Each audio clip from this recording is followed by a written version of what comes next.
Hey guys, it's Daniel. Welcome back. The following is from Keith Richards' biography, Life. If you would like to see my interview with Rolling Stones recording engineer Tapani Tallo, where he talks about the making of It's Only Rock and Roll, stories about Mick Taylor, Keith Richards, Mick Jagger, and more, the link is available below. As per the Keith Richards quote, here it is. Quote, "To me, Charlie Watts was the secret essence of the whole thing. When the Stones were first getting together, we had this mindset of we have to have Charlie Watts, and all the skullduggery that went down in order to get him. We starved ourselves to pay for him, literally. We went shoplifting to get Charlie Watts. We cut down on our rations for him. We wanted him so bad, man, and now we're stuck with him.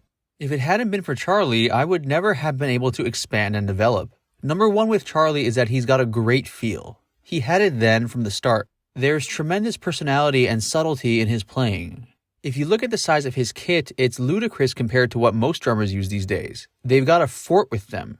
An incredible barrage of drums. Charlie, with just that one classico setup, can pull it all off. Nothing pretentious. He plays with humor too. I love watching his foot through the perspex. Even if I can't hear him, I can play to him just by watching.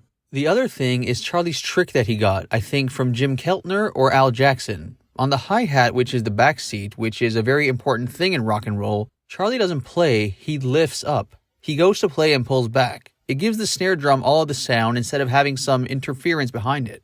It'll give you a heart arrhythmia if you look at it. He does some extra motion that's totally unnecessary. It pulls the time back because he has to make a little extra effort. And so part of the languid feel of Charlie's drumming comes from this unnecessary motion every 2 beats. It's very hard to do, to stop the beat going just for 1 beat and then come back in.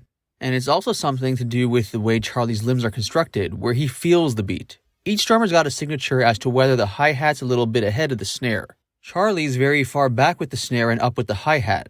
And the way he stretches out the beat and what we do on top of that is a secret of the Stones sound. Charlie's quintessentially a jazz drummer, which means the rest of the band is a jazz band in a way. He's up there with the best. Elvin Jones, Philly Joe Jones. He's got the feel, the looseness of it, and he's very economical. Charlie used to work weddings and bar mitzvahs, so he knows a schmaltz too. It comes from starting early, playing the clubs when he was really young.